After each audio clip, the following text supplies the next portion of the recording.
At isang malaking karangalan din sa amin sa Barangay Kaligayahan sa pangunguna ng ating kapitan at saka si Sir Edward upang matulungan ko ng konti kahit paano ng aking mga kapitbahay sa pamamagitan ng training program ng IBFC.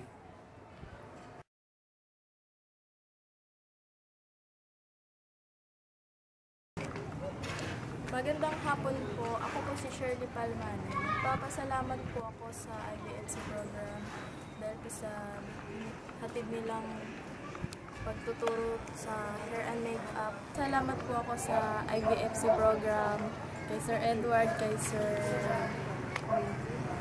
Celso. Kaya lalo na po kay Ate Amy, may natutunan po ako sa pagtuturo nila sa tungkol sa pag-makeup. Salamat din po kay Sir George. Kahit isang beses na siya nakapunta dito, marami siyang nabigay na aral para sa akin. Ang hapon po, ako po si Ruby Codera, nakatira dito sa Sitio Looban.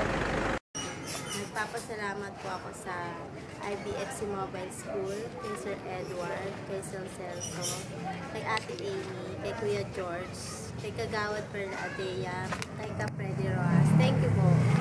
Dahil malaking bagay ang natutunan ko sa IBFC Mobile School. Ang pinaka nagustuhan ko po sa natutunan sa IBFC Mobile, yung pong pagkikilay na hindi po pala dapat natin pinupudpud yung kilay natin. Maraming salamat po na binigyan nyo kami ng pagkakataon na nadagdagan ng aming kaalaman. Thank you po kay Sir Edward. Magandang hapon po sa inyong lahat. Ako po si Susan Solas. Isa po ako sa mga tumangkilik ng programang Hair and Makeup sa IBFC Mobile School po. Nagpapasalamat po ako sa lahat ng staff ng IBFC Mobile School.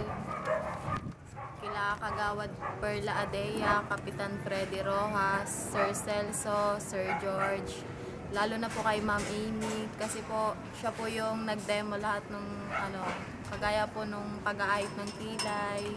Marami pong salamat kay Ma'am Amy dahil po sa pagtuturo niya po sa amin kung paano po mag-shave ng kilay, sa pag-makeup po, kung paano po ipantay sa mukha yung kung anong kulay. Ganun. Salamat po. I'm Cherry Ignacio. Thank you po sa IBFC Mobile School sa lahat ng mga itinuro ni Sir Edward sa amin. Marami po kami natutunan sa pagkakat ng hair at pag-makeup. Ito po ay isasabuhay namin hanggang sa lumaki ang mga anak namin. Pwede namin ituro ito. Kaya maraming salamat sa lahat na natutunan namin.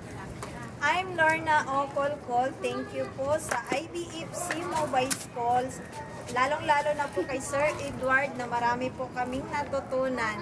At maisabuhay po namin to pagdating ng araw. Lalong-lalo na sa mga anak namin, maituturo po namin to. Maraming salamat po Sir Edward at sa IBFC Mobile School. Hi po, ako po si Ana Lourdes Pasaylo. Nagpapasalamat po ako sa IBFC Mobile School. Marami po kaming natutunan dito tulad ng pagkukupit at pag-makeup. Yung natutunan po namin, may tutulong din pa namin po sa mga anak namin sa kanilang pag-aaral. Makakapag-gupit na rin po kami at sa mga makakapag-makeup na rin po kami sa mga gustong magpa-makeup. Maraming salamat po lalo na rin po sa coordinator na si Sir Edward. Ako si Dolores Lim Dibajo, nagpuyo dito sa Looban. Nagpasalamat ko nga nang-recruit ko sa IBFC kang ilahan ni Sir Edward, Sir Celso, Ma'am Amy, kay Marisa nga nag-recruit sa kuha nga daghan ko na hibawan tungkol sa bahin sa paggupit sa buhok. Kahit na mas kinana ko inaantiguhan gamay, mas nadagdagan ang akong kaalaman nga paggupit. So salamat sa IBF.